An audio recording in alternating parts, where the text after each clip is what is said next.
নির্বাচন অনুষ্ঠিত হওয়ার শঙ্কা নিয়ে সাম্প্রতিক প্রতিটি ঘটনায় সরকারের ভূমিকা রহস্যজনকভাবে নীরব বলে মন্তব্য করেছেন গণসংহতি আন্দোলনের আহ্বায়ক জুনায়েদ সাকি। আর আইনশৃঙ্খলা পরিস্থিতির অবনতির প্রশ্নে স্বরাষ্ট্র উপদেষ্টা এখনও কেন বহাল রয়েছেন এমন প্রশ্নও তোলেন গণ অধিকার পরিষদের সাধারণ সম্পাদক রাশেদ খান।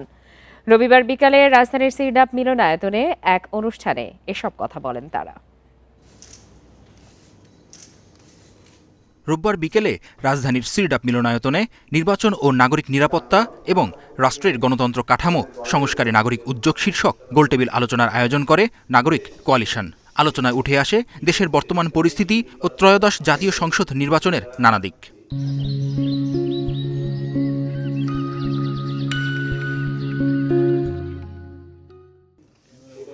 বক্তারা বলেন, পতিত ফ্যাসিস্ট নির্বাচনকে বানচাল করতে চায়।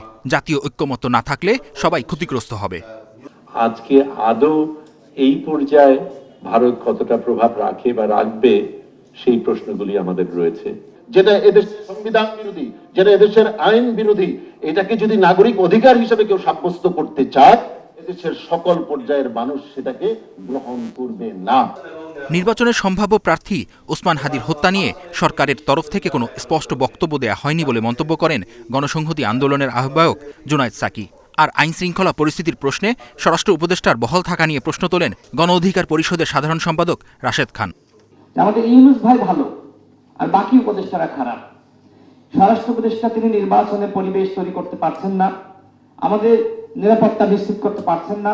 তাহলে এই স্বরাষ্ট্র উপদেষ্টাকে আপনি কেন রেখেছেন? আজকে আমি যতজনের সাথে কথা বলেছি, প্র্যাকটিক্যালি একটা প্রশ্নের উত্তর সবাইকে দিতে হয়েছে, ইলেকশনটা কি ভাই হচ্ছে? এই পরিস্থিতিটা তৈরি করা হচ্ছে। তার মানে যারা নির্বাচন বানচাল করতে চায় তাদের স্বার্থ কিন্তু এই ঘটনাগুলোর মধ্যে দিয়ে সামনে আসছে। একদিকে যেমন হত্যা করে, অন্যদিকে তার প্রতিক্রিয়ায় নানান ঘটনা দেখি। বিচার ও সংস্কার নির্বাচনের প্রধান স্বার্থ। এটা যারা ব্যর্থ করতে চায় তারা দেশের শত্রু। এই বিষয়ে সরকারের জবাবদিহি নিশ্চিত করার দাবি জানান আলোচকরা।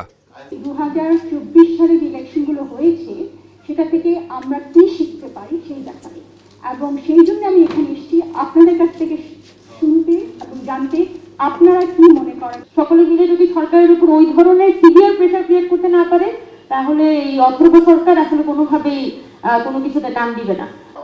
ভালো নির্বাচন আয়োজনে আইনশৃঙ্খলা বাহিনীকে কঠোর হওয়ার পাশাপাশি নির্বাচন কমিশনকে দায়িত্বশীল হওয়ার আহ্বান জানান বক্তারা।